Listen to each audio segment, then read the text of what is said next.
I love the intro music to both shows so much. I do too, as I was headbanging. Well, I don't know why there's like a lag when the intro ends, and so I'm sitting here and I'm going, We're here. hello. Hello, everybody. This is Michelle with Michelle Barone with Moksha Grace Coaching with. Chris Barone of Wicked Wisdom Consulting, and we're here with another episode of Shockingly Delightful. What's today's topic, Michelle? Oh my gosh, your name says Krista. Let me fix that while you're telling us. Blocks, barriers, and other bullshit. Beep, beep, beep. Yeah. Now you're back to being Michelle. There we go.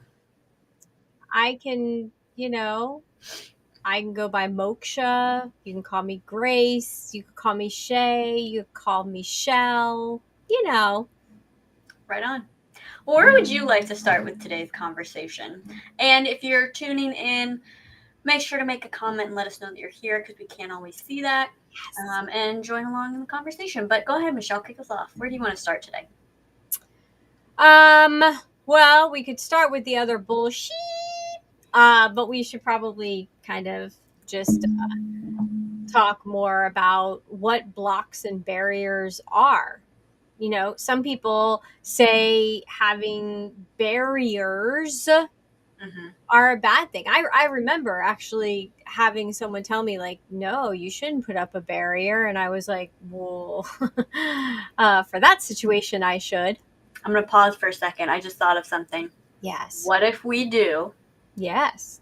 blocks, barriers, and other bull beep in our respective fields? So you talk about it in the like as a coach and with your clients, and I'll talk about it from an operational business standpoint, and we'll kind of see where that conversation takes us.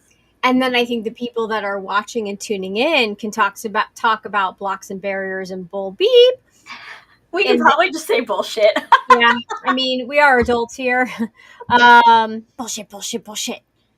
It's even a card game, by the way. That's true. But yeah, I think that would be fun, and I think that when you're listening, definitely tune in and mention some blocks and barriers that either you're dealing with or you would like a suggestion about. Because let's face it, that's what we do. And I want you to start.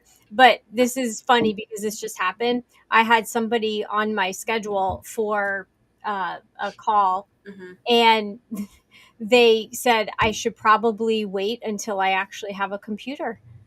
That is a block, a barrier, but it also could be a little bit of bullshit depending on what kind of coaching they wanted, because if they wanted emotional coaching, having a computer, we could have found a different way to talk. Interesting. Yeah. Yeah. Absolutely.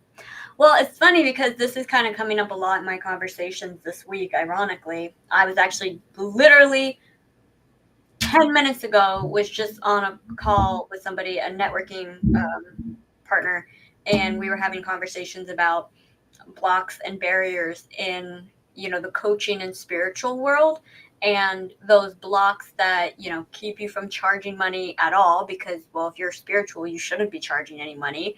Or what's the difference between someone who raises their prices? Like, where's the line when it comes to making money as someone who's a coach or you're in a spiritual profession, like whether it's tarot readings, mediumship, Akashic records, something with crystals, any of those kind of modalities. And, where are those lines? And it was really nice to have that conversation because we both were coming from a really cool place and really cool perspectives. And, one of the things that I said to her was something that I notice a lot in the coaching world and with spiritual professions, is it's all about intention. It is so much about the intention and where you're coming from. Yeah. Her point was, well, as we grow and we get busier, we may need to raise our prices and whatever. And so how does that differentiate from someone who's, raising their prices from a more negative place? And I said, it's so much about the intention behind it.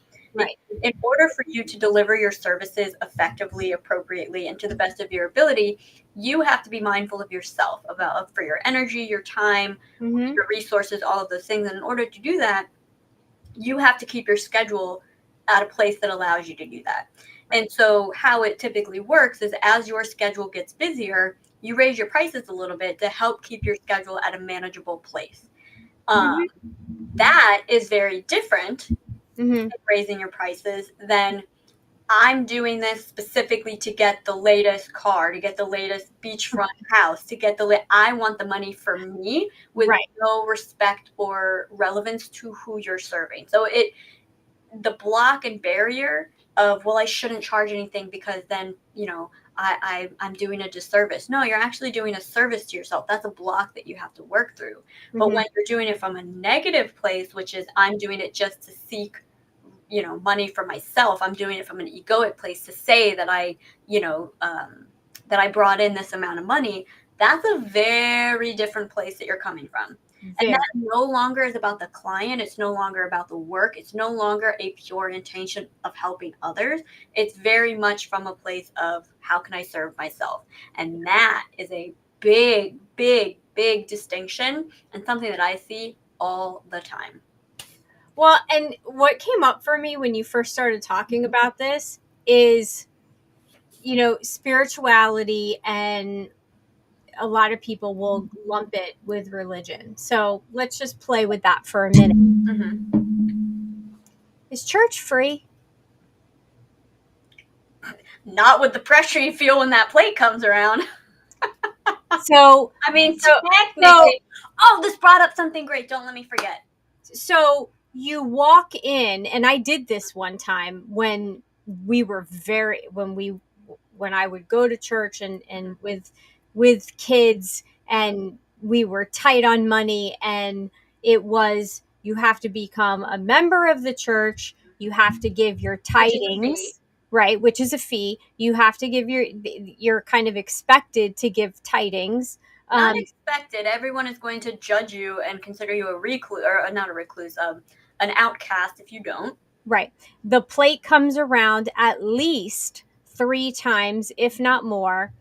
When you walk in the church, at least in the church that I went to, you always lit a candle, the candles, and then, of course, the kids that you're with, or the people that you're with, want to light candles. So I figured it out that back in the day, and this was like 28 years ago, it cost at least $30 to $50 just to go to church, which is not a ton of money, but then multiply that by month, right? By month, monthly, weekly. Yeah. And so then it becomes like what back then would have been a car payment. Mm-hmm. And it was like, well, wait a second. I want to just pray. Like, I want to be in the house of the Lord, and so when you think about it like that, and then you take a step back, what does it take to keep the lights on at the church? It does cost money. What does it cost to order those candles and to have the candles there? What does it cost to have a cleaning crew come? Because no one wants to walk in and see a bunch of schmutz and things aren't, cleaned and wiped down. And what does it cost to have the coffee and the potential cookies after church? So there's this give and take, right? It's an exchange of energy. You're going to church. Yeah. And you're receiving, and then they're receiving, and they're also giving. So if there's this flow of the giving and the receiving and this exchange, that's what it's about. Yeah. Well, and that leads me into what I was going to say, with those in the spiritual profession who feel like they can't charge anything. This is something that me and the gal I was just talking to talked about. The people who don't charge anything, I'm less likely to get a reading, get a service done, whatever, with that person, because I'm not exchanging any energy their way. So now I feel like, well, I don't want to ask them for too much because I'm not giving them anything back. And that makes me feel icky. And B, Right. a lot of people do like, oh, well, it's donation. But what does that mean to you? Because does that mean you're expecting something when you say that? And so just tell me what it is that you're expecting, because I don't know if that means $5, I don't know if that means $50, I don't know if that means $300. And so now I'm spending the whole reading appointment meeting thinking to myself, well, what do I pay? What do I give this person? Right. Or even worse, the people who don't tell you ahead of time, and now you're going through the whole reading going, what am I going to owe this person? That happened to me once. And literally the entire time, I could not even listen to anything this woman was saying, because all I was thinking about was, what if I can't afford this? Right. I don't know. I realized I didn't ask her. I didn't even ask what she charges. What if I can't afford it? And so how many missed opportunities are you experiencing without even realizing it, because you're not charging anything, and therefore that makes someone feel uncomfortable. Yeah. It's kind of like the same principle of when you go to like a farmer's market or something. I'm going to spend a lot more time and buy from the booth that have their prices just out front and center. I can see what everything costs. I know what is expected of me, versus the ones where the person's going, hi, can I answer any questions? Oh, well, if you want to know how much that is, let me know. Like, I don't want to get stuck in that situation. Just tell me what it is, and I'm either going to be happy with it or I'm not. But if you're not telling me, then I'm going to feel uncomfortable and I'm not even going to bother. Yeah. There's actually studies where, like, if you have to pick something up and look underneath at what it is to, what the price is, you're less likely to buy than if, like you said, the price is front and center. But I also think that there's to your point of what you're thinking during the session, whatever session it may be, but also, are you committed to applying said knowledge or suggestions that you got in the situation when there isn't an energy exchange? Because then what did you put into it? Right. Well, and that's why There's no skin in the game. That's what they say. There's no skin in the game. Yeah. I mean, that's the same principle that goes along with, like, you can read a book and it can be the most inspiring thing to you. You do everything it recommends, and then a month later, you're not doing it anymore. Because you don't have, exactly like you said, there's no skin in the game anymore. You paid your $9.99 or $15.99 for the book, got its money's worth, and now it's not sticking anymore because you move on, you read another book. Right. Exactly. And so not only are you blocking and creating a barrier from you doing what you love, right? People. And potentially your purpose here in the world, but you're also blocking and putting up a barricade between you and someone else getting what they need from you if they're drawn to you. Absolutely. And it's so ironic, isn't it, that you think you're coming from this place of, well, I'm not going to charge anything, because really it's because you feel bad or you feel guilty or you feel like you shouldn't.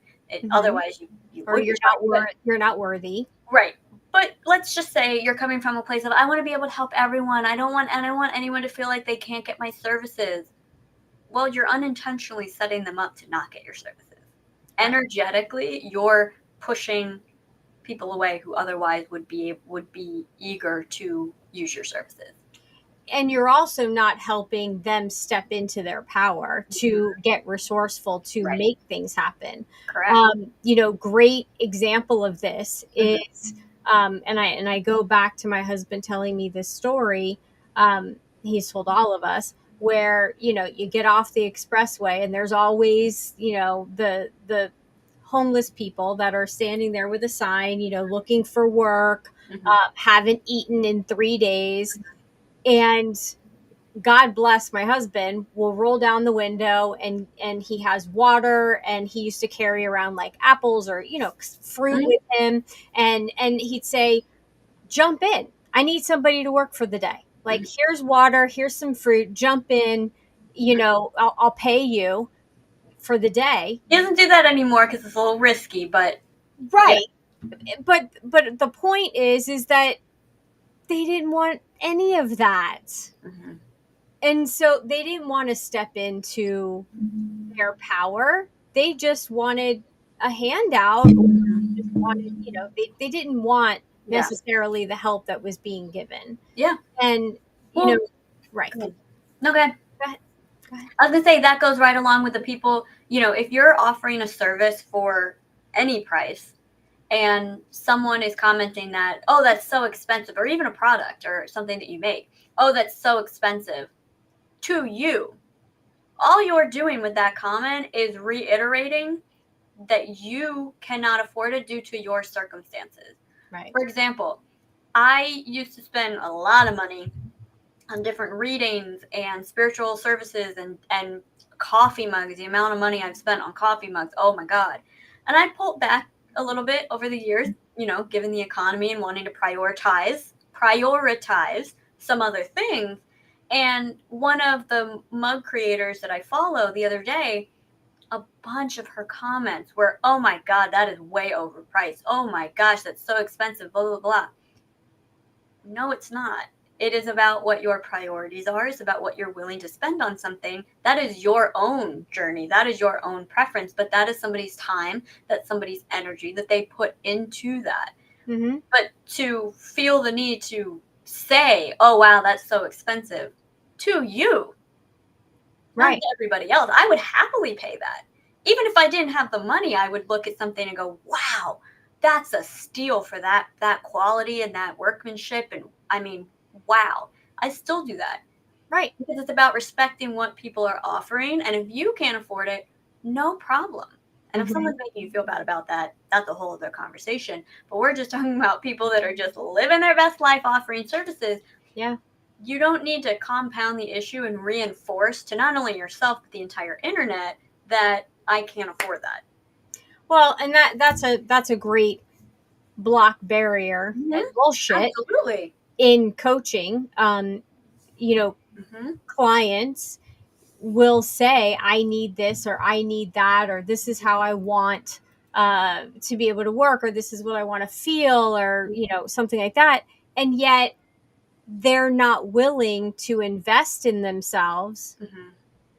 And what is the ROI? Mm-hmm. If you're going to pay $5 for something and expect like a certification, and that you're going to learn a lot, versus investing in someone who's actually taken the time to learn, or whatever the situation is, it's also, you get what you pay for. And that's huge. Yeah. Don't go to the dollar store and expect to buy some china that is going to last in your, and you're going to leave it as a legacy to your grandchildren. That's not going to happen. Right. But if you're using it for a party, then it's perfect. Yeah. Yeah. It's interesting that the first thing that came up for blocks and barriers and other bullshit is money blocks. And I think that's because it's so prevalent, especially right now, given our economy and what's happening in the world. Is there's so much money fear that's happening right now with everybody. Yeah. I mean, even if you are rolling in it, there's some level of money fear that's happening. Yeah. Renee said tithing is a Old Testament requirement. Instead, we Christians are called to give freely from the heart, not under any pressure. Yes. Technically, yes, you absolutely are. But my question is, does that actually translate to the entire congregation appropriately? Because yes, absolutely. That is 100% what it is supposed to be. And I am so happy and thrilled for you if your congregation really truly holds to that, because the one that we've been to, there's some energy there that you can sense if for those that don't put anything in the plate. But if I'm so excited for you if that's your experience, because that's fantastic, and that must mean that your congregation's really doing the work. Right. And I remember even going and saying, like, I'll volunteer time. Like, for me, time, that's an energy exchange. Like, I'm happy to volunteer. I'm happy to, work, volunteer in the office, or, and they were like, yeah, no, that's not good enough to get your kids christened here. And I was just like, where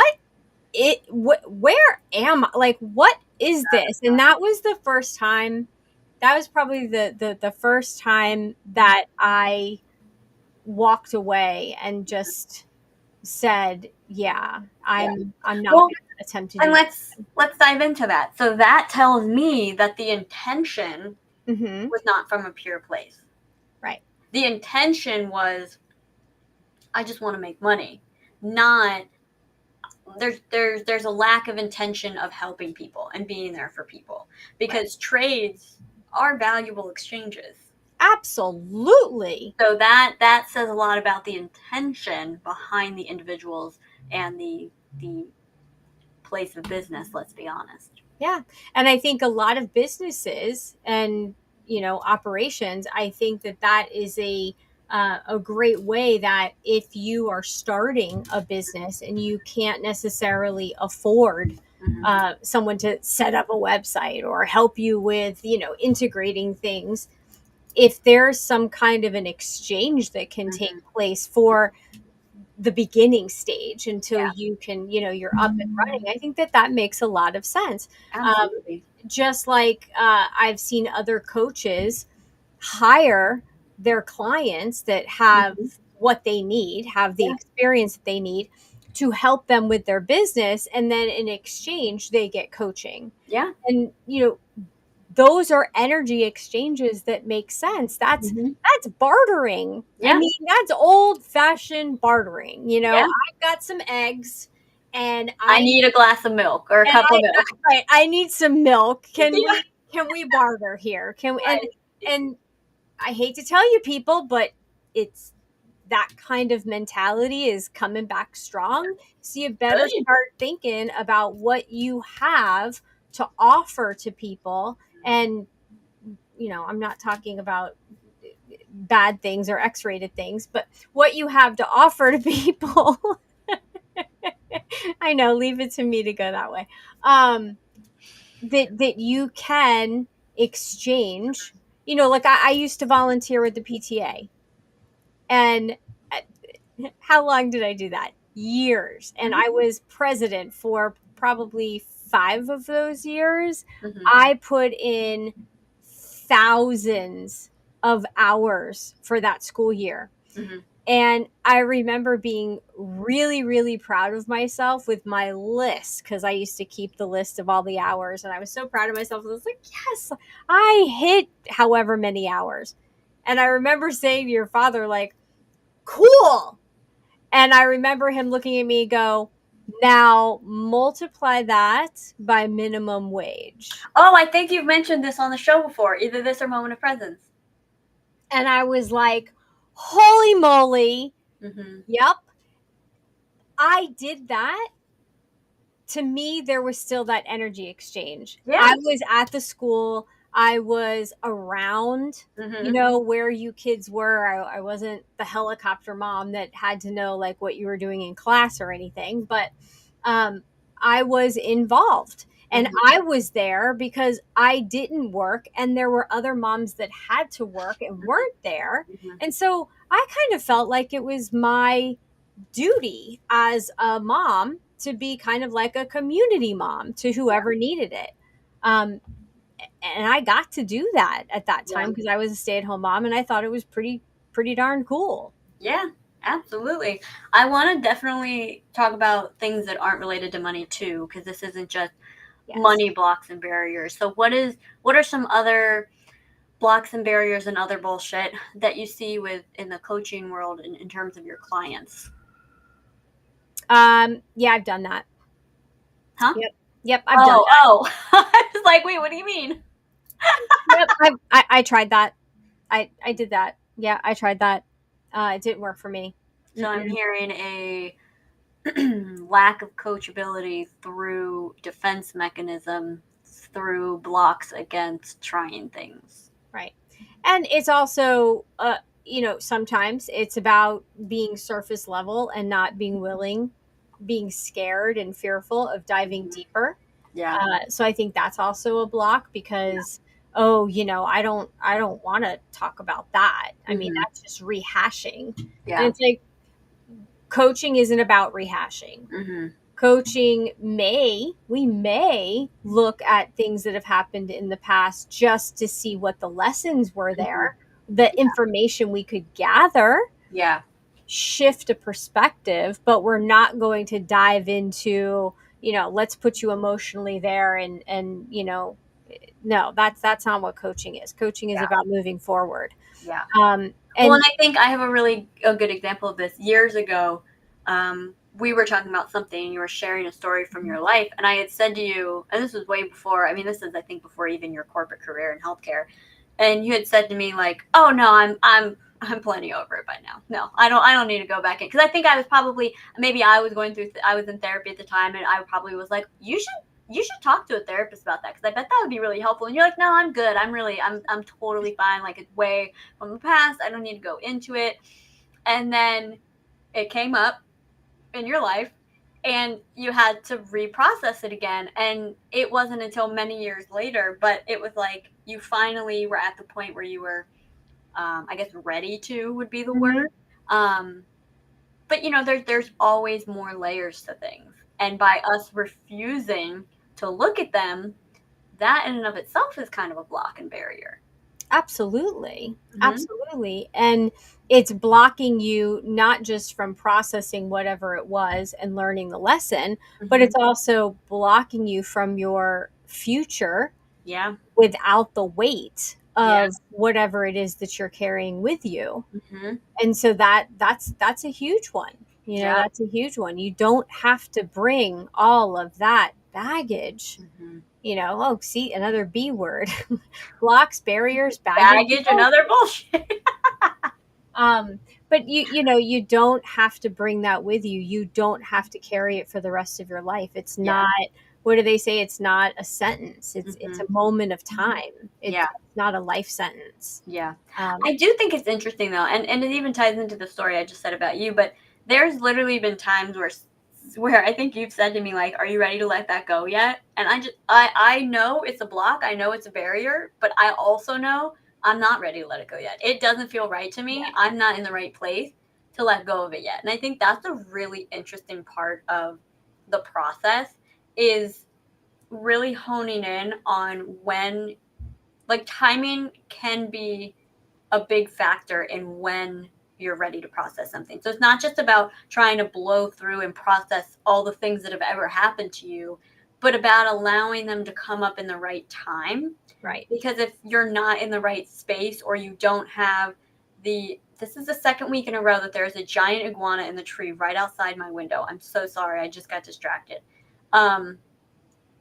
If you're not at the right time and place to process that, you're just going to have to do it again. Right. Because you weren't in the right place to let go of it. Right. And it's not meant for you to dive into that at that moment. Right. Because if you force it, you're only going to get, again, to the surface level, because everything else is locked inside of you under lock and key, and you haven't gotten the key yet. And you exactly. And the key might be a realization. It might be a perspective shift. It might be hearing something in just the right way where it hits you differently that causes a perspective shift. But there's so many factors that go into it. And I'll never forget when I got coaching by a coach that we both got coached with. Tongue teaser there. There was a trauma processing process, I'll call it. And I sat down one day and I was like, I'm going to think of things to go through this process with. And it was the worst thing I could have done, because all it did was bring things up that I was not ready to process yet. And I had like a total like sobbing session because I wasn't ready to process it yet. But I was trying to force it to happen quicker and to go through things quicker. And I was not ready for them yet. Right.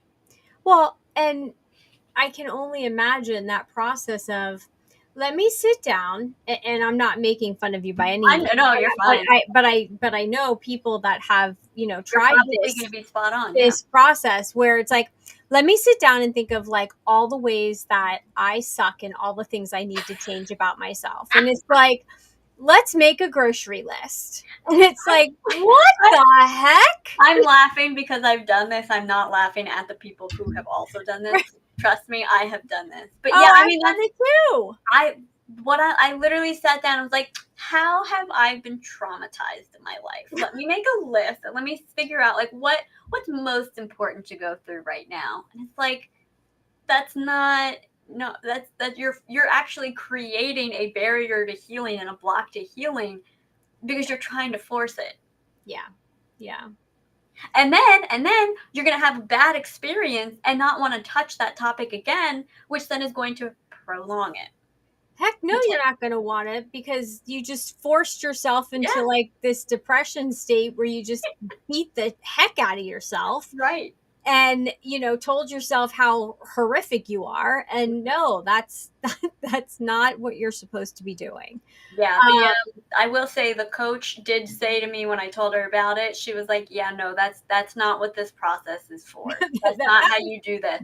But that's, but that real quick, that's the benefit of having a coach. Not to make this all about like why you should have a coach, but that's why a coach is so helpful is in those moments they reel you back in.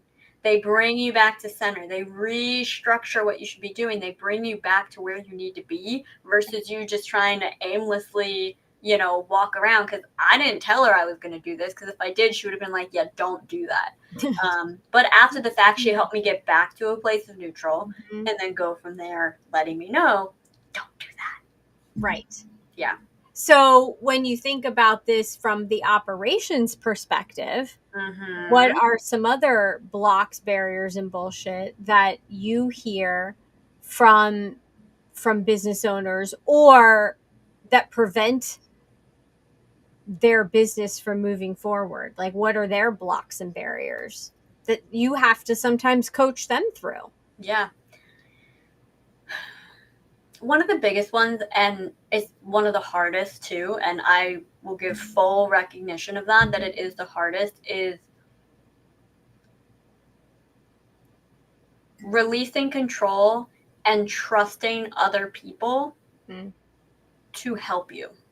Yeah. That is something that's very, very difficult, especially for someone who has been in business a long time or has worked in many different businesses, is they've seen a lot of people come and go. They've had people disappoint them. And so it, or they've just been handling everything for so long that there's a real hesitancy of having someone come in and help them. Mm-hmm. And that is a big point of contention in a lot of businesses because if you're able to tap in and hire the right people that feel good for you, Mm-hmm. they want to help you. Mm-hmm. They're eager to help you. They want to help the business grow. But if the business owner is holding everything close to their chest or they're so resistant, something I've seen before is quite a few times is business owners can't know everything. I'll just set that right there. And so when someone does get hired to come in to help them, that person knows probably a lot more about certain things than the business owner does. That's why they got hired in the first place, was because Mm-hmm. of that expertise, whether it's, operation, marketing, sales, whatever it is. And what can happen is business owners are so used to doing everything themselves that the idea of that new person setting something up that they're not familiar with causes a lot of anxiety. And there's Yeah. a lot of resistance to it because of that anxiety. And so they then feel the need to pull back and say, well, no, I only want it within this box. Well, but if you only keep it within that box, your company is only going to be able to grow to a certain point. Yeah. And so it's really working through that anxiety and those past experiences of being burned to be able to trust someone to help you and take on things from you. Because as a business owner, you're in the top dog position. You deserve to have the most time off of anybody. But a lot of business owners can't do that because they that anxiety just absolutely takes over. Yeah. Yeah. Real quick, Tia, good for you. Glad that you're starting something. Nice. And yes, starting something and being a business owner, you do feel alone. And so I strongly suggest that you get in with some um, networking groups and definitely reach out to Krista and I because we have a networking group, a couple Yeah. networking places that we go that you don't feel Fantastic. alone at all, and it's yeah, it's fantastic. Yeah. But going back to what you were saying, Krista, a good experience that I can give as an example is watching you come in Mm-hmm.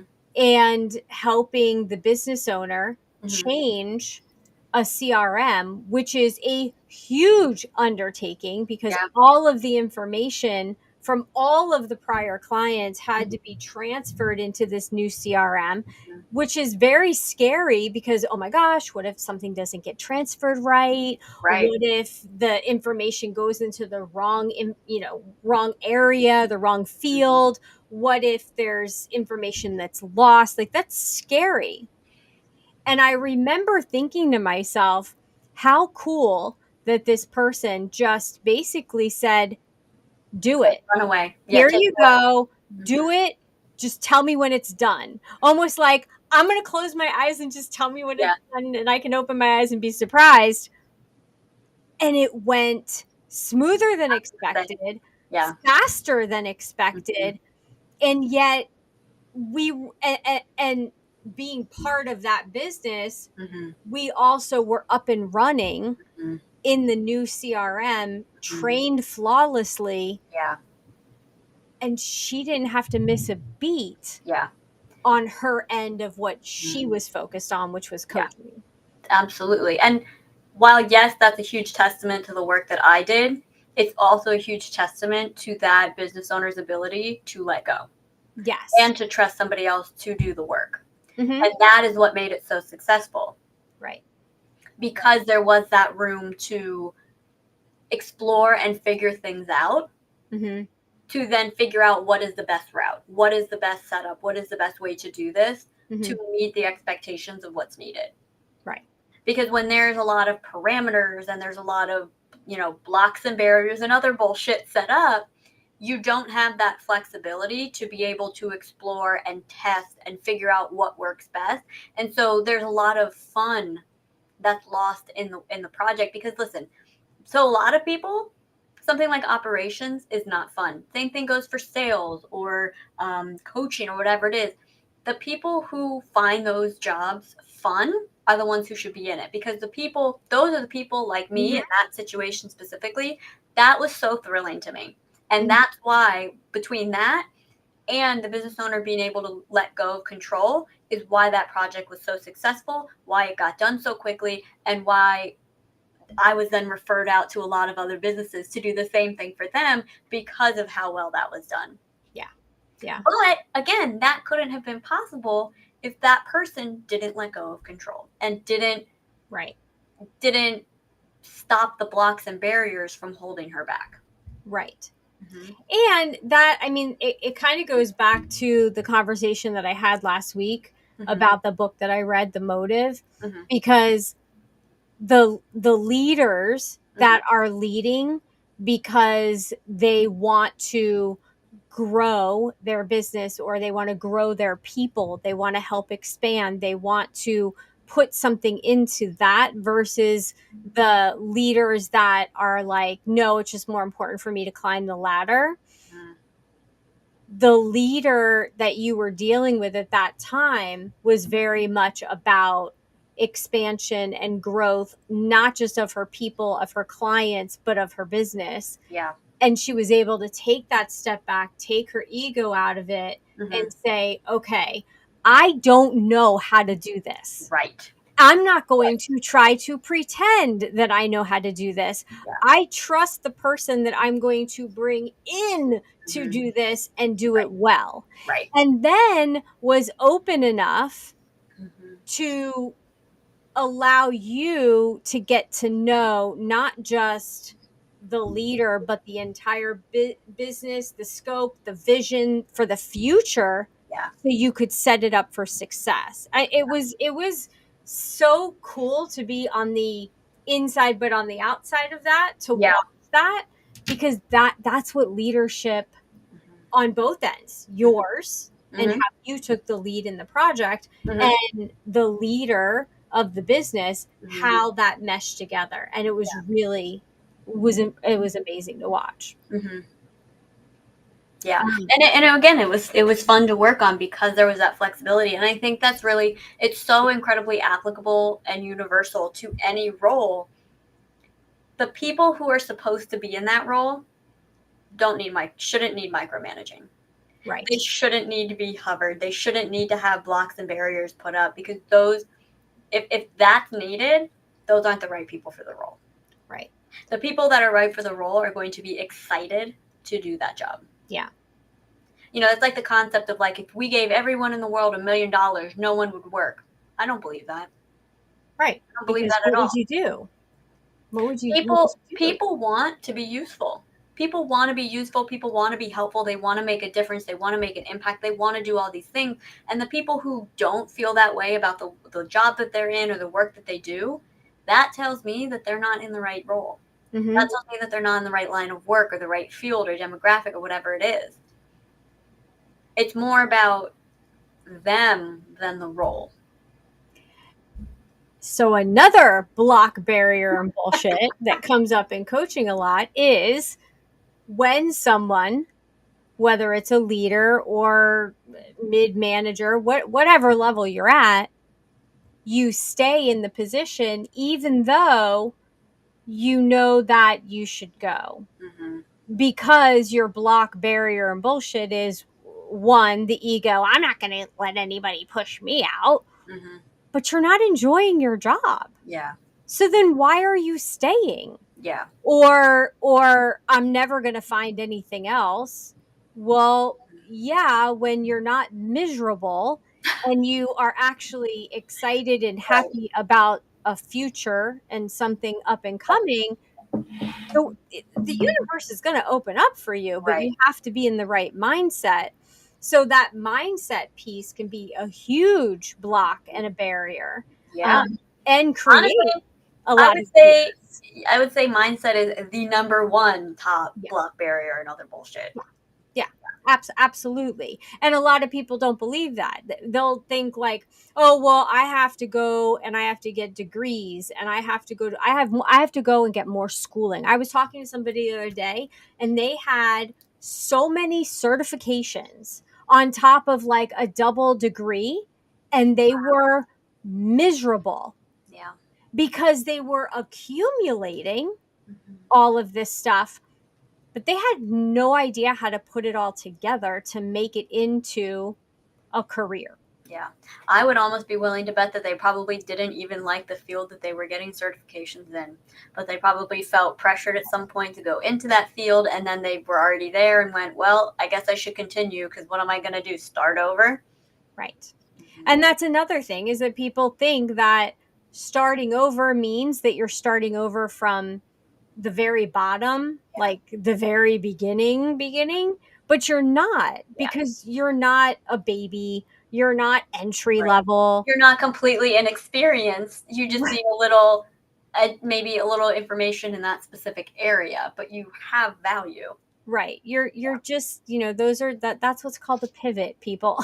you're pivoting. You're not forgetting, with the like the Men in Black, you're not having your memory erased of everything you've ever accomplished in life. Right. You're bringing your wisdom with you.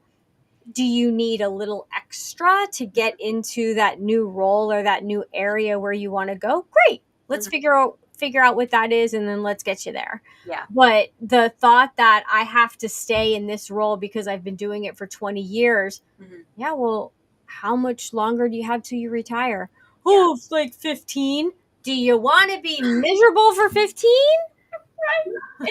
Right. You know what? This is all making me think, and we've actually already talked about this, is another major block and barrier is patience and lack thereof. Yes. Whether it's coaching in the sense of trying to rush through healing things, or in the business world, something that's really big right now, I am hearing from everybody, well, but how do I get people to see my content on social media? How do I get more clients? How do I bring people in? That's the process. Well, how do I do it? Like, I want more clients right now in the next 5 days. Doesn't really work that way. Like, there's a process, there's time. You have to be, there's a certain level of patience that you have to have. It just, the purchasing style of people has changed Yes. so much in the last 5 to 6 years.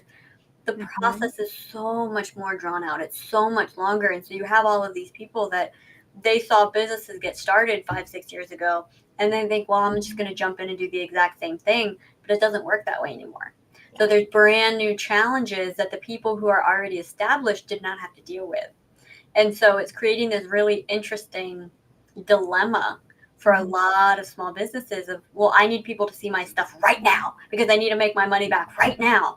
And so it doesn't work that way. Well, Unfortunately, it really doesn't. And so there's a big patience level that's needed. and not just patience, but what did we just say is the cornerstone to everything? Mindset. If you're constantly thinking, nobody, nobody's coming, I'm a loser, oh, woe is me, What's wrong with me that no one's what's wrong with me? up? Right. Then you're right.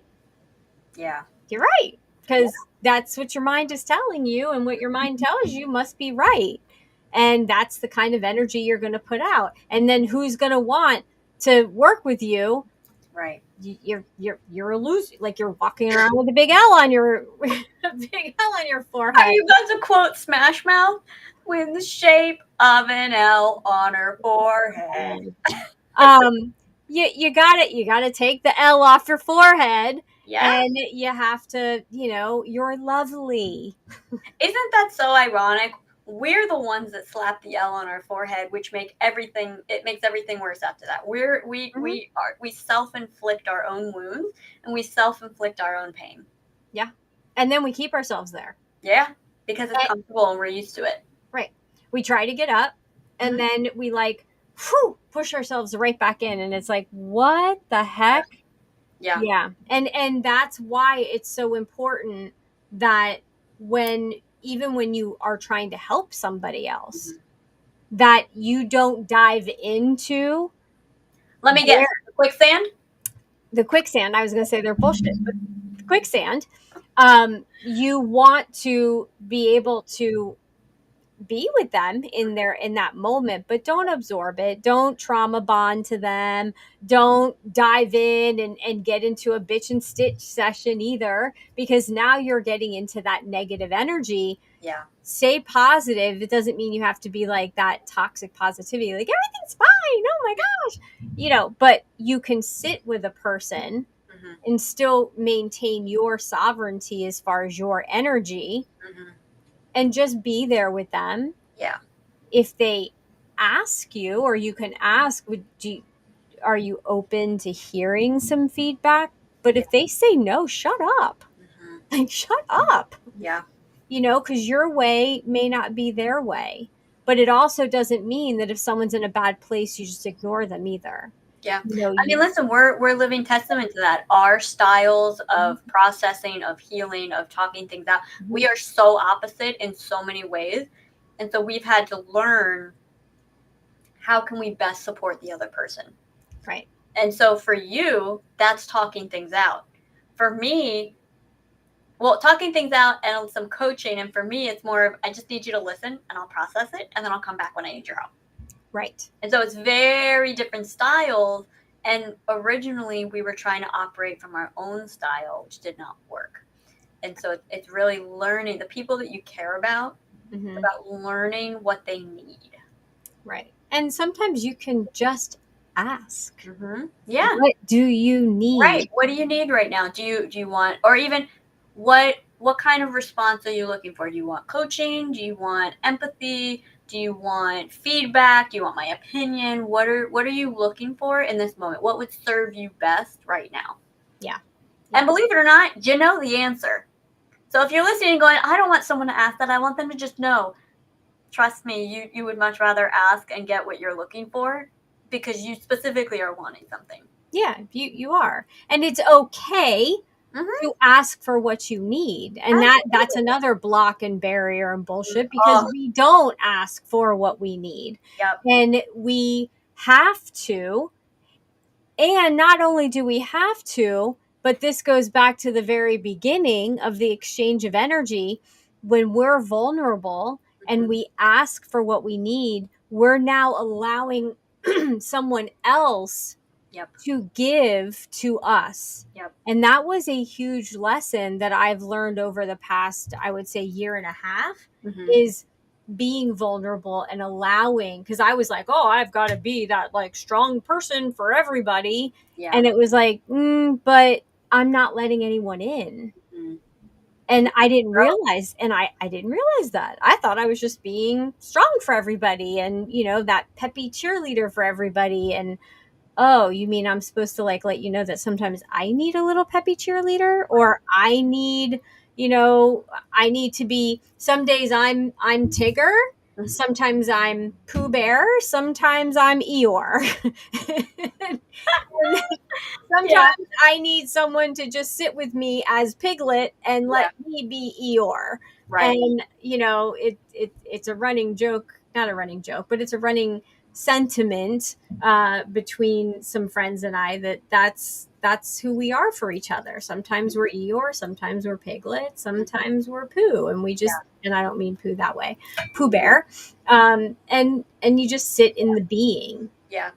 And I find too, because having the personality and mindset and whatever that I do, I can have pretty heavy internal dialogue, and I'll lean on people. I've learned to lean on people a lot that I know and feel I can trust. And one thing that I've learned to do, so for those of you listening that you may feel like you also tend to have a lot of heavy energy, you tend to have a lot of, we'll call it, maybe crises that you're constantly putting on people, and it makes you feel a little bit bad. One of the things that I've done, and I don't do it all the time, I do it when I feel particularly called to do it, is before I vent to someone or talk to them about what's going on or whatever, I'll ask them, do you have space for this right now? And what that does is it takes the pressure off me to have to worry if I'm putting too much on them, because everyone has their moments. And I've had friends of mine say, honestly, right now, I really don't. If we can talk tomorrow or, whatever, but right this second, I really don't have the space for it. No problem. Yeah. No problem at all. And honestly, that in a way makes me feel better in those moments a little bit. Yeah. Because there's an element of, I'm not the only one going through it, but it also is like, all right, suck it up, Buttercup. We'll make it get to tomorrow, and then we'll have the conversation. And guess what? By the time we go to have that conversation, it's not even an issue anymore. Right. That's a great There's something really powerful in it. Again, I don't do it all the time, but when I feel called to, it's usually, in my opinion, it's for a reason. And when I do, that typically is what happens. And I think those that work, that are listening, that work in offices, let's say, there's a lot of bitching that goes on around the water cooler, know, and sometimes there's just times where the other person just can't take it. Like I remember one instance, somebody came in and they were having a really bad day and sat down and like wanted to unload everything. Well, I was already having a not great day. Yeah. And so it was so overwhelming. And I wasn't helpful. Yeah. I couldn't be. Yeah. Well, and not only that, but in those situations, a block and barrier is created, because now, because of that, and you've been overwhelmed by that person, what can happen often is now you have this unintended negative undercurrent with that person. Right. Because you got so overwhelmed, your nervous system got so overwhelmed by that situation that now the next time you see that person, there's this weird energy thing that's happening, and you might not even remember why, but it just that person rubs you the wrong way all of a sudden. And you duck and go down a different hallway. Right. And so by removing communication blocks and having it be okay to say to someone, I love you so much, or I'm I'm a friend, and I always tell you can come to me, but right now I don't have the space for it. I can't take it right now. I'm with you. I feel for you. I'm having one of these days myself, but now is not the right time for me. That can save so much headache and heartache and nervous system upheaval. It is unbelievable how that simple couple of sentences can change everything. Yeah. And you know what that visually that made me think of? Grey's Anatomy with Meredith and oh gosh, what was her name? The best friend. You're my person. And they would do the I seven. know her as Sandra Oh, but Yeah, Christina. Christina, and they would do a dance off. Like, Mm-hmm. I don't even want to talk. Let's Mm-hmm. just put on some really good music and like just hop Yeah. around or Yeah. something. Like, just we just need to let go of this energy. And it's very similar, strangely enough, as a dog when they come in and they shake off. Mm-hmm. They're shaking off the energy because 100%. it's absorbed. And Yeah. so sometimes, like, if you don't have the space and the person really needs you, like, go, you know what, let's just literally listen to some music and just like, yeah, dance it out Go by yourself. yeah, let's see where we're at afterwards. Mm-hmm. Yeah, this is good. This has been a really, really good It has. conversation. It's actually so funny because I was looking at the time going, the day that because we, full transparency, right before we went live, I went, wait, what are we even talking about today? I don't even, so it's hilarious to me. Yeah. The day that we had the least planned this is like one of the longest episodes we've done. So that's hysterical. Yeah. And Tia and Teresa and Renee, thank you guys for putting in the chat that you were here. I hope that the rest of you, whether you watched it live or you're watching it after the fact, please continue to comment because we do watch the comments and we want to hear what you have to say. But we always are here for our viewers, the people that reach out to us. There's been times where I've gotten on into a conversation with someone after the fact of the conversation that we've had because they needed it continued or needed to go deeper. So that's what we're here for. That's why we do these, is to bring up things that aren't necessarily talked about and doing it in a shockingly delightful way. Exactly. And because I don't know if you're going to bring it up, I'm going to go ahead and plug, as the kids say, your community that you launched a couple weeks ago. Yes. The Odonata community is incredible and amazing.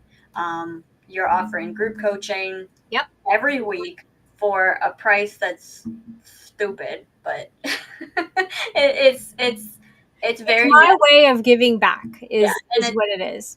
Exactly. And it's offering group coaching, monthly exercises, activities, whatever you want to call them, a private community online for women who are going through life transitions, which looks like anything from, you're getting married, you're getting divorced, you're having kids, your kids are leaving, you're becoming a caregiver for a parent or a relative, there's a death in the family, which unfortunately there's a lot of death right now.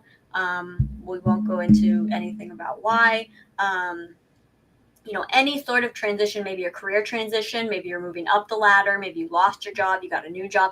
All of those things come with new challenges that you may need a little bit of help with. And what I love the most about this community and what you're doing is you're bringing fun back into it, because so much of mindset work and trauma work and shadow and light work and all of that, all of it has become so heavy, and it's become, this huge process and difficult process and hard thing to do. And it doesn't have to be. And so I love that your focus here is about bringing fun into it, because it makes the process easier. It just does. And so I had to talk about this because I just love what you're doing. So if anyone is interested in this, go to mokshagrace.com/community. You'll be able to see, everything that's included.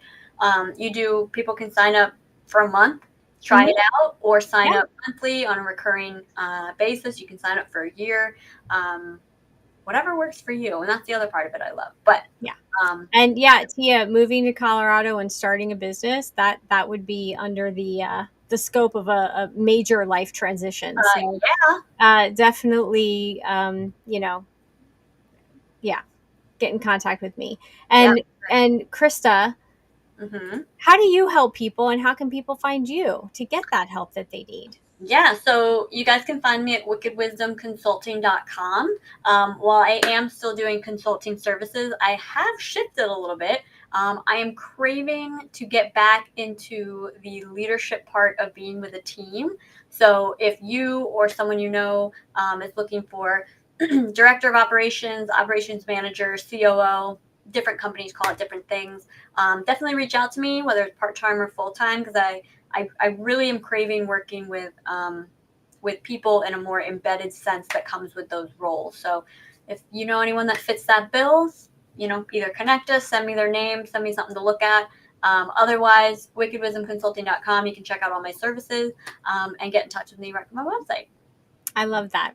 I love that. It's taking control and doing what feels right intuitively. Absolutely. So, yeah, wonderful. Tomorrow we will be talking on moment of presence, and we are talking about when things don't go your way or the way Yeah. that you planned, and how to deal with that, manage it, get over yourself. So, we're going to have a real lively conversation tomorrow about when things don't go your way on moment of presence. So, I will see you At all the same time, 12 p.m. tomorrow. Otherwise, Shockingly Delightful will be back next week at 12 p.m. Yes.